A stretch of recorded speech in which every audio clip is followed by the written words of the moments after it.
देश में पिछले कई हफ्तों से कोरोना के मामलों में लगातार इजाफा हो रहा है। कल के मुकाबले कोरोना के मामले कुछ कम हुए हैं, लेकिन फिर भी नए मामले 18,000 से ऊपर ही हैं।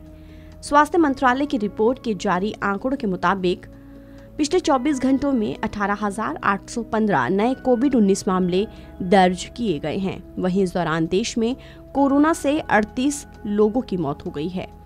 कोरोना के नए मामलों के बाद देश में अब तक कोरोना संक्रमितों की संख्या 4,35,85,554 हो गई है।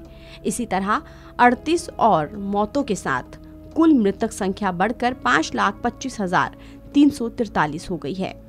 कोरोना के नए मरीज बढ़ने के साथ ही देश में एक्टिव मरीजों की संख्या में इजाफा हुआ है। कोरोना के मामलों में भले ही गिरावट आई हो, लेकिन एक्टिव मामले अभी भी लगातार बढ़ रहे हैं। केंद्रीय स्वास्थ्य मंत्रालय की ओर से शुक्रवार सुबह अपडेट आंकड़ों के मुताबिक देश में सक्रिय केस की संख्या बढ़कर 1,22,335 हो गई है। पिछले 24 घंटे में एक्टिव मामलों में 2,878 का इजाफा हुआ है। अच्छी बात यह है कि कोरोना से ठीक होने वाले मरीजों की संख्या में भी इजाफा हो रहा है। देश में पिछले 24 घंटे में कुल 15,899 मरीज कोरोना को मात दे चुके हैं।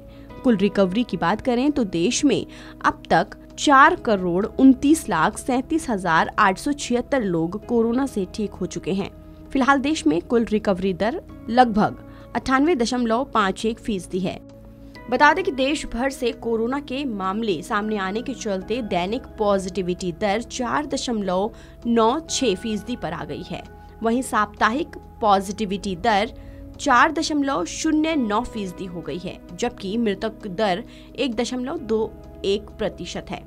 बता दें कि देश में अब तक कुल 86,57,00,000 कोरोना टेस्ट किए गए हैं। वहीं पिछले 24 घंटों में 3,79,470 कोरोना टेस्ट किए गए। देशव्यापी टीकाकरण अभियान के तहत अब तक देश में कोविड-19 रोधी टीके की 198,51,00,000 टीके की खुराक दी जा चुकी है। तो वहीं पिछले 24 घंटे में वैक्सीन की 17,62,04,441 डोज लगाई गई है। राज्यों की बात करें तो सबसे ज्यादा कोरोना के मामले केरल, महाराष्ट्र, तमिलनाडु, पश्चिम बंगाल और कर्नाटक से सामने आए हैं। पिछले 24 घंटे में केरल से 3,661 नए मामले सामने आए। वहीं इस दौरान केरल में 16 लोगों की मौत हो गई। पिछले 24 घंटे में महाराष्ट्र से 2,668 नए मामले सामने आए और इस दौरान 7 लोगों की कोरोना से मौत हो गई।